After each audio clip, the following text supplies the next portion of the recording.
저는 학생들을 가르치는 입장에서 확률상 이야기를 할 수밖에 없어요. 많은 친구들이 스타트업을 가서 1년도 안 돼서 다시 재취업길로 돌아옵니다. 성공작은커녕 월급이 밀려서 말이죠.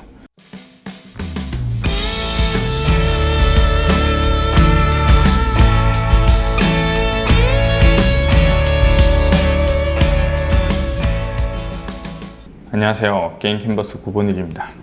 신입 기획자는 어느 회사에 가야 될까? 라는 주제로 얘기해 보겠습니다. 경력자들이 자주 얘기하는 케바케, 팀바팀, 회와회 이런 거 말고요. 내 포트폴리오가 괜찮아서 어디든 회사를 선택해서 갈 수 있는 사람들을 가정으로 확실하게 좋은 곳을 선별하는 방법에 대해서 이야기해 보려고 해요. 이 생각은 저도 N사를 다녀보기도 하고 스타트업도 다니고 창업을 해보면서 느낀 점이고요. 마지막에 채용 사이트 기업 아이디로 기획자를 뽑기 위해서 이력서를 열람하면서 느낀 통계적인 얘기도 할 거예요. 그럼 어떤 회사를 다니는 게 좋은가를 알아보기 전에 대기업, 중소기업, 스타트업의 장단점에 대해서 알아봅시다. 첫 번째 비교는 돈입니다. 신입 기준으로는 대기업이 가장 연봉이 높겠죠. 복지나 오픈 상여금도 주기 때문에 적어도 월급 밀릴 걱정은 없을 거예요. 저희 학원생들도 대기업에 갈 경우에는 신입이 최대 3,800, 근데 스타트업에 갈 경우에는 아주 짠 곳은 2,400을 받고 들어가요. 2020년 기준이고 그 이하는 최저시급이죠. 각자 실력이나 경쟁력이 다르니까 신입이라고 할지라도 초봉이 1,000만 원 이상 차이가 납니다. 경력자는 커리어나 실력에 따라 다르겠죠. 같은 5년 차라고 할지라도 누구는 4,000을 받고 누구는 8,000을 받아요. 대기업이라고 무조건 많이 주진 않아요. 경력자일 경우에 말이죠. 신입은 소득세가 적은 구간에 있어서 실급여 차이가 많이 날 거예요. 당연한 말이지만 돈만 따지자면 대기업에 가는 게 가장 좋아요. 그리고 자주 하는 말이지만 월급이 밀리고 프로젝트 완성도 못 시키는 스타트업도 많으니까 최소 남는 것 없이 개털이 되는 상황은 막을 수 있죠. 두 번째 비교는 권한입니다. 이건 회사가 작을수록 여러 가지 일을 해보고 게임에 더 큰 영향을 주는 업무를 맡을 수 있어요. 300명 이상 있는 대규모 프로젝트에선 신입은 몇 년 동안 퀘스트랑 대상 업무만 주구장창 할 수도 있어요. 몇 년 동안 이벤트 기획만 할 수도 있고요. 그래서 통계적으로 보면 시스템, 콘텐츠, 액션, 밸런스 이런 식으로 나누는 곳은 대기업이 많고 중견기업이나 스타트업은 한 사람이 2가지 이상 업무를 맡아요. 시스템 기획자, 레벨 디자이너 이렇게 업무를 나누는 것이 아니라 그냥 전부 다 하는 기획자인 거죠. 이걸 올라운더라고 부르진 않아요. 세상엔 MMORPG를 혼자 만드는 사람도 많이 존재하니까 말이죠. 제가 학생들을 취업시키고 어떤 일을 하는지 들어보면 대체적으로 2개에서 3개 이상 업무를 맡는 경우가 훨씬 많아요. 게임 산업이 모바일로 들어오면서 전투한다고 전투만 맡고 레벨 디자인 한다고 레벨 디자인만 맡는 경우보다 이벤트도 하고 밸런스도 하고 테이블도 만지면서 콘텐츠 기획도 하는 경우가 많아요. 그래서 채용 공고를 보면 하이브리드 기획 직군도 등장해요. 콘텐츠 시스템 파트를 뽑는다든지 시스템 밸런스 디자이너, 전투 레벨 디자이너라고 뽑는 것도 있죠. 그럼 뭐가 신입 내공에 더 도움이 되는가? 중견기업이나 스타트업에서 진행했던 업무가 배우는 것도 많고 커리어에 훨씬 도움이 됩니다. 선택권이 넓어지죠. 물론 대기업은 좀 더 체계적이게 일할 수는 있어요. 근데 체계라는 것은 불필요한 절차를 의미하기도 합니다. 대기업에서 퀘스트만 만든 사람은 퀘스트 제작 능력치가 오르긴 할 거예요. 근데 그거는 그 프로젝트에서는 숙련자가 됐는데 회사를 옮겼을 경우 다른 업무를 시키면 아무것도 못하는 헛경력자 대우를 받을 수도 있어요. 그리고 언젠가 파트장, 팀장, PD가 될 거라면 컨펌할 수 있는 눈이 있어야 하잖아요. 몇 년 동안 하나의 업무만 한 사람을 올리긴 힘들거든요. 세 번째 비교는 런칭 각입니다.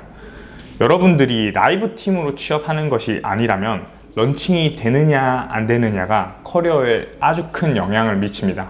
신입이 아니더라도 말이죠. 이건 대기업이나 스타트업을 비교하기보다 그 회사의 성격을 봐야 돼요. 언플이나 뻥카도 많고 여러 가지 전제가 붙어서 분간하기 힘들 수도 있어요. 근데 여러분들도 회사의 라인업을 검색해보면 체감하실 거예요. n땡땡 2020년 출시 예정작 이렇게 검색을 해봐요. 3년 중에서도 1년에 여러 게임을 출시하는 곳이 있고 3년에 하나 나올까 말까 한 곳도 있어요. 스타트업은 하나를 몰빵하는 회사가 있고 다작을 하는 회사도 있죠. 근데 스타트업은 보통 특수한 경우를 제외하곤 다작을 잘 하진 않습니다. 큰 회사 입장에서는 주가나 이미지 관리 때문에 런칭을 잘 안 하는 경우가 있어요. 어떤 회사는 4,000명 가까이 근무하는데 2, 3년에 프로젝트가 하나, 두 개 나올까 말까 하죠.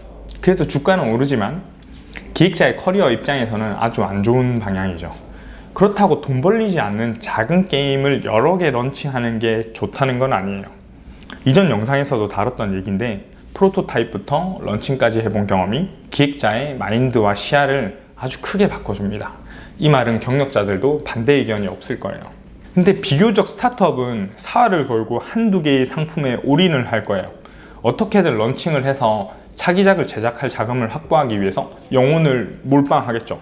근데 대기업은 그렇진 않아요. 비교적 런칭을 자주 하는 대기업도 있긴 하지만 내부 허들이 아주 높습니다. 중견기업보다 프로젝트를 훨씬 더 무산시킬 거예요. 경영진들이나 사업부에서 그 최종 결정을 내리겠죠. 런칭에 있어서는 대기업이 좋냐 스타트업을 좋냐를 가리긴 힘들어요. 또 라이브 팀에 들어가시는 분들에겐 예외죠. 이따 영상 뒷부분에 런칭 각이 나오는 프로젝트에 대해서 또 설명을 드릴게요. 네 번째 비교는 런칭 후 보상, 인센티브입니다.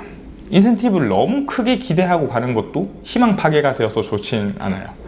경력자들 중에서 본인 게임 성공으로 인센티브를 받아본 사람은 100명 중에 1명이라고 보시면 돼요.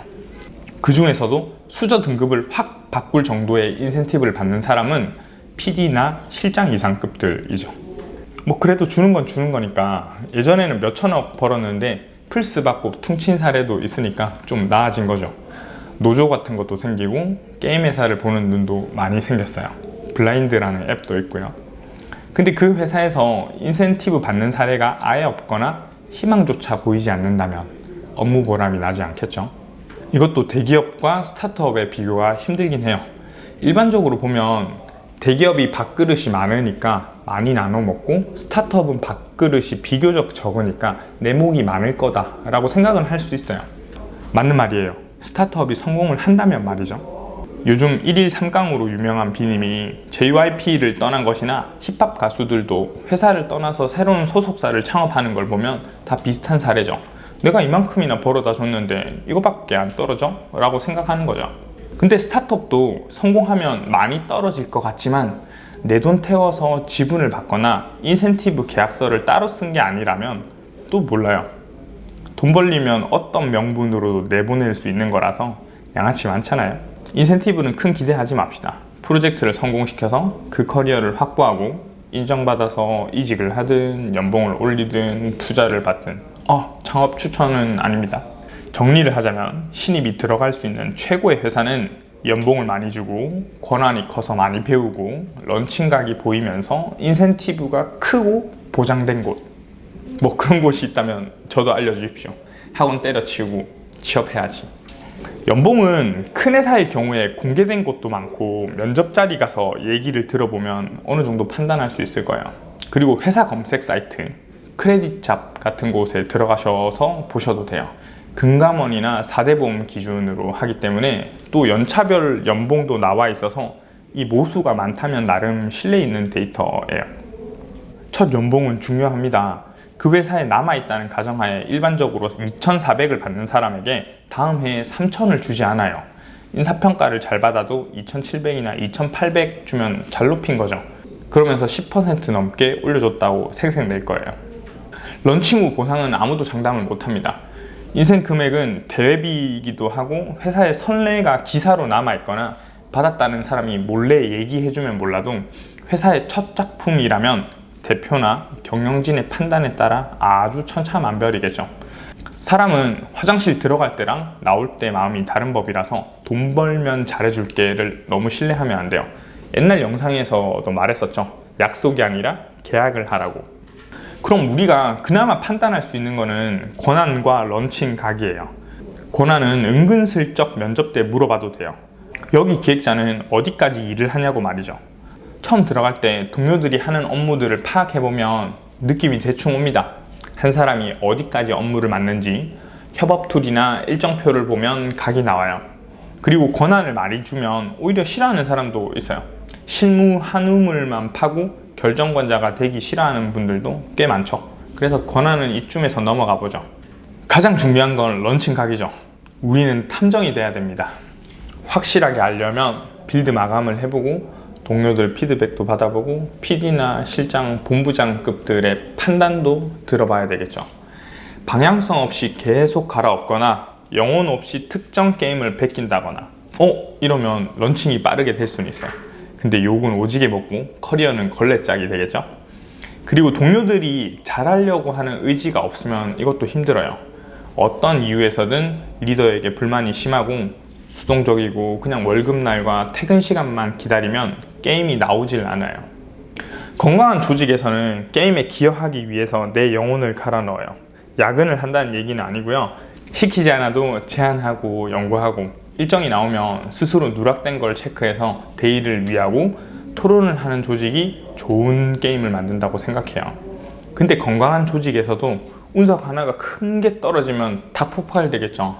윗선의 정치 싸움이라거나 낙하산 인사가 실적을 위해서 방향성을 바꾼다거나 여튼 런칭각은 리더나 동료들, 빌드 상태를 보면 일주일이면 판단할 수 있어요. 아는 동생 중에서 모사로 이직했는데 4시간 만에 퇴사한 사례도 있어요. 나름 인지도가 있는 회사인데 그 팀이 완전 노답이었던 거죠. 제가 4시간 만에 퇴사했다는 얘기를 듣고 너무 잘했다고 물개박수를 쳐줬어요. 1년 6개월 동안 만들었다는 프로젝트가 업무 자료나 빌드 상태를 보니까 너무 아니었대요. 즉시 빤스런했죠. 이걸 매너 없다고 뭐라 하는 사람들도 있는데 아니에요. 여러분의 인생을 회사가 책임져 주지 않아요. 팀 상태나 빌드가 노답이고 내 커리어에 문제가 생길 것 같으면 빠르게 퇴사하는 게 현명한 거예요. 레퍼런스 불이익이나 남아있는 동료들의 사기는 떨어지겠죠. 근데 가슴으로는 미안해도 머리로는 나오는 게 맞아요. 미안하다고 내 인생에 오점을 남길 수는 없잖아요. 롤에서도 뱀픽부터 팀원들끼리 싸우고 패드립에 정글 베인 간다고 하면 다치해야죠. 자, 그럼 대기업, 중소기업, 스타트업 중에 어딜 가야 하나? 우선 내 성향을 잘 파악해봐요. 어딜 가든 내가 보람을 느끼고 행복해야 되니까 안정지향형이냐 도전지향형이냐에 따라 좀 다를 수는 있어요. 도전지향형 인간은 고용 보장보다 치열하게 내 게임을 만들고 가슴 뛰는 일을 하고 싶은 사람들이에요. 스타트업이 잘 맞을 수도 있어요. 대기업이라고 무조건 안정지향형은 아니지만 스타트업보단 낫겠죠. 적어도 월급이 밀리진 않아요.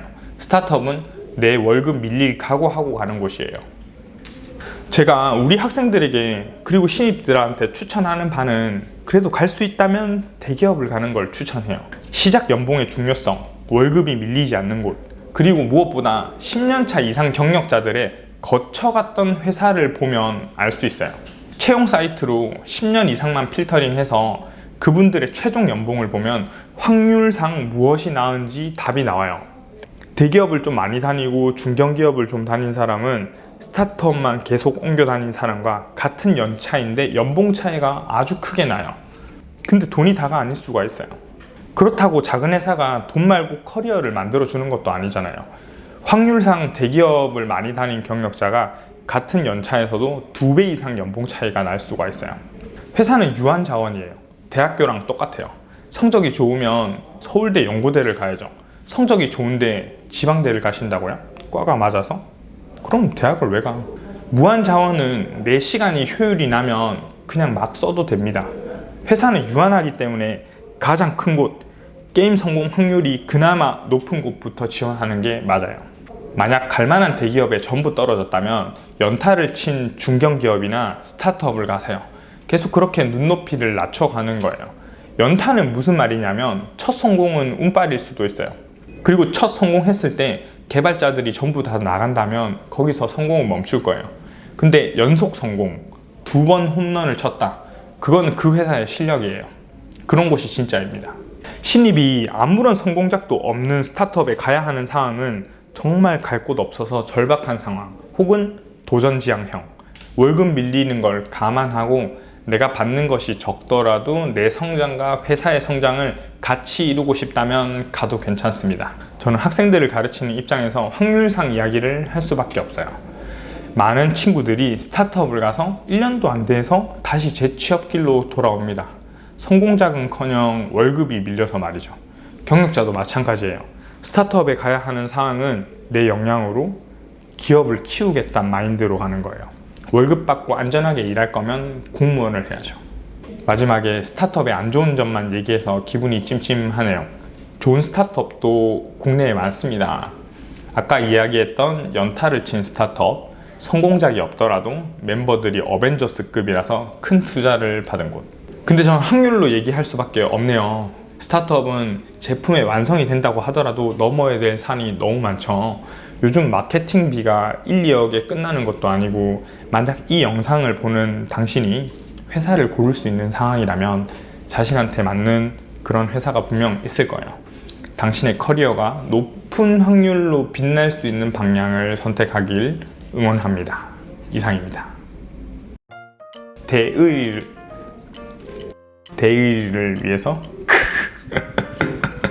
스스로 빠져있는 걸 체크하고 대의를 위해서 젠장!